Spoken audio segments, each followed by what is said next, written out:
This is an interesting story, probably a story that most people will just glance over and won't think much about it. And I understand, because you don't follow tennis.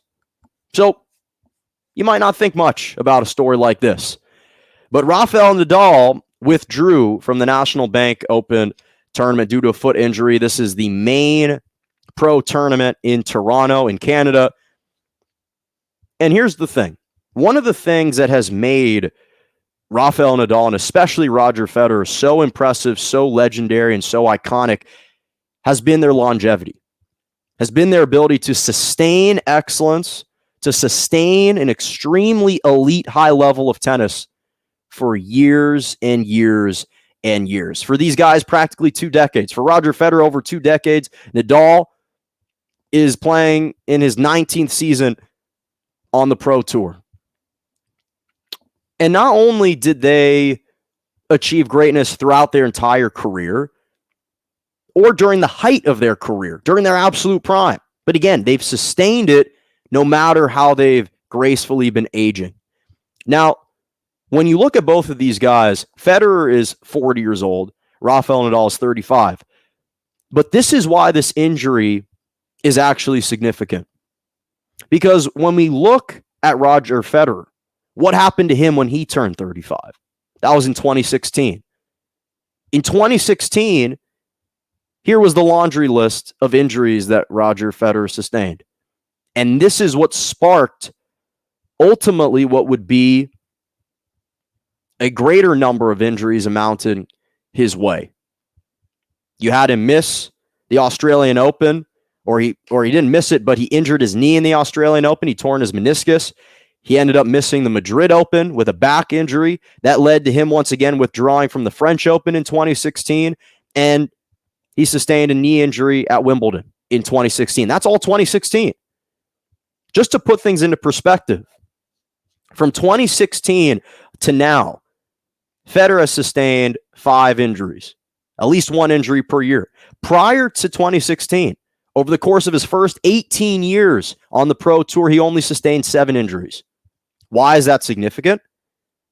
Well, because we're starting to see an eerily similar timeline to Rafael Nadal right now.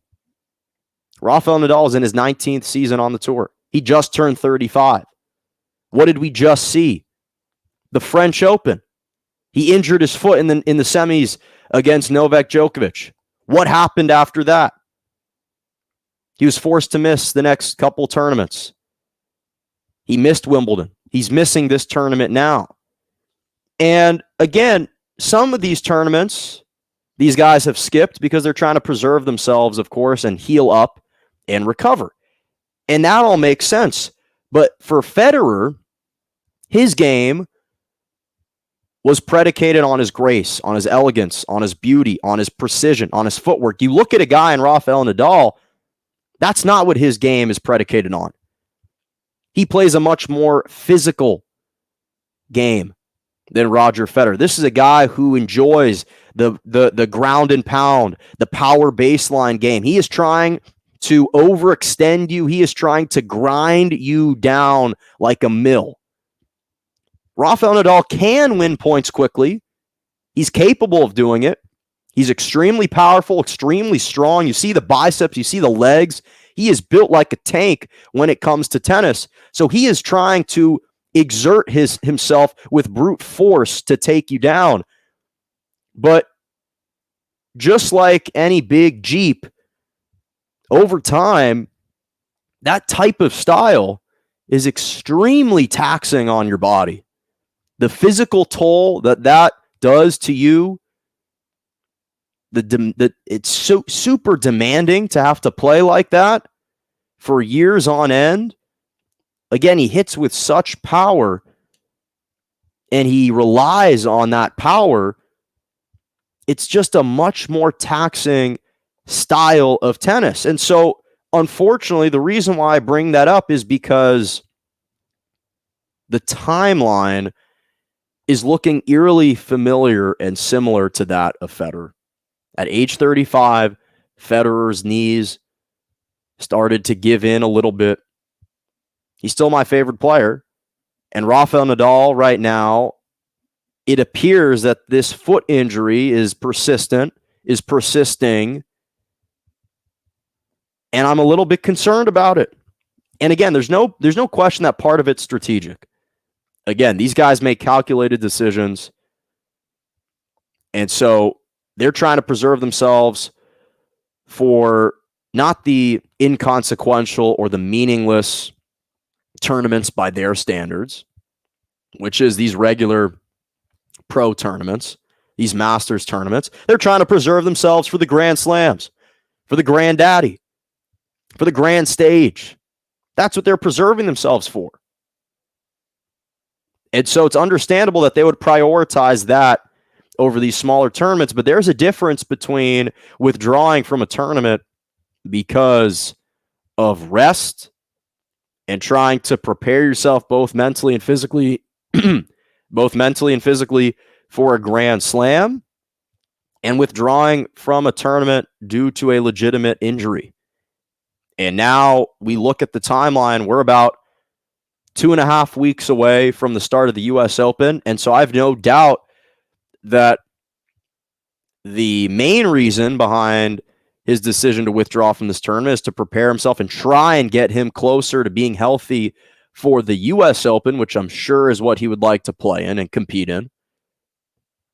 But to me, this is a little bit worrisome because, again, tennis is an individual sport. It relies entirely on yourself, on your body. Yes, it's technically less physical from a contact standpoint, like a football or a hockey or a basketball. There's less contact with someone else, but the amount of movement, the amount of quick lateral movement that you're doing in tennis, these guys, if you track the miles after a 5-set match, some of these guys are running miles on end. It's extremely exhausting. It's extremely taxing on your entire body. So this is just looking a little bit more concerning. This isn't to suggest that I don't think that Rafael Nadal is going to be able to compete at a high level anymore. This isn't to suggest that I think he's going to retire anytime soon, because I don't think that's the case. He's got a whole training team. He's got a whole training staff. He's keeping himself in position. I don't doubt that and in good shape, and I don't doubt that he will be back and he will still be competing for Grand Slams. He may even win another, just like Federer has since 2016. But you look at the age, and when did we start noticing some of these more persistent, lingering injuries? When did this long laundry list and litany of injuries start to pile up for Federer? It was when he turned 35. And Nadal just turned 35.